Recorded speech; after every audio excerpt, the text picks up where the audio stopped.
OCD Obsessive Compulsive Disorder waa qalqal maskaxeed oo ay dad badan la dhibaataysan yihiin kaasoo ah fikrado kugu soo noqnoqonaya maankaaga oo aadan kontrooli karin iyo ficilada samayntooda aad ku celcelinayso ogaal la'aan. Tusaale dhanka qabatinta fikirka iyo ficilka waxaa ka mid ah in badan oo aad gacmahaaga dhaqdo adigoo ka shakisan inaysan nadiif ahayn, nadaafad xad dhaaf ah oo aad meel ama alaab dhaqid ku celceliso, isku nidaaminta shayada ama alaabta guriga si ka badbadis ah, jeegarayn joogto ah waxyaabaha qaar sida in albaab aad xirtay haddana aad u malaynayso inuu furan yahay, ku celcelinta erey aad dhahday iyo wixii la mid ah. dabcan qof kasta mararka qaar wuu hubiyaa 2 ama 3 jeer waxyaabaha qaar inuu sameeyay in kale, laakiin qof kale tacaalaya OCD tira ma lahan inta jeer ee uu jeegaraynayo. dadka qaar ee qaba OCD ayaa leh calaamado ay ka mid yihiin dhaqdhaqaaq badan oo xubnaha jirkooda ka mid ah ogaal la'aan.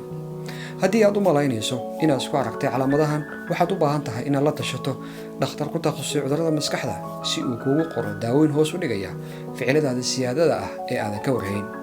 sidoo kale haddii aad heli karayso inaad la tashato dhakhtar psychotherapy ah si uu kuu siiyo talooyin aad wax iskaga bedeli karayso. si kastaba, hababka ugu wanaagsan ee loola tacaalo OCD ayaa ah inaad ka fiirsato sidaad ugu falcelinayso fikirkaaga aadna challenge karayso adigoo adeegsanaya habka loo yaqaano exposure ama response prevention, taasoo ah inaad waqti ku bixiso samaynta ficilka kadibna aad ka joogto ka falcelintiisa. tusaale ahaan, haddii aad ku dhiban tahay hubinta marar badan albaab aad xirtay inuu furan yahay iyo in kale, waxaad challenge garaynaysaa hab fikirkaaga adigoo samaynaya baraatiko ugu yaraan 2 ama 3 jeer maalintii. tusaale, waxaad samaynaysaa inaad albaabka soo xirto kadibna aad soo fariisato marka aad ka shakiso inuu xiran yahay in kale, aadna doonto inaad soo hubiso. waad iscelinaysaa. samey baraatikadaas maalintii 3 jeer.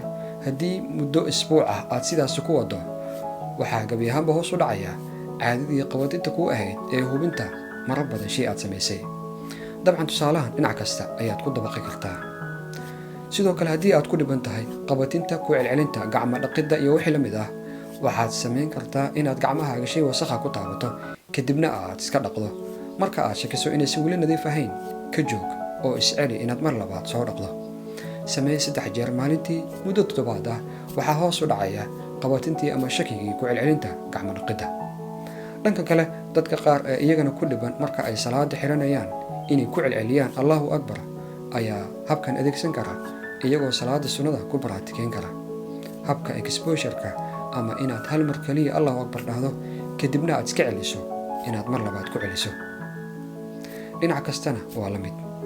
xilliyada qaar shaydaanka ayaa kuu sababi kara waswaaska salaada inaad wax ku celceliso, laakiin haddii ay kuu tahay caado aad maalin walba samayso, shaydaan shaqo kuma lahan ee waa qalqal maskaxeed mental disorder oo adiga ku haysta. haddaba, ma isku aragtay calaamadahan OCD? naguluda qaybta commentiga. sidoo kale ha iloobi inaad like dhahdo muuqaalkan haddii aad ka heshay. mahadsanid.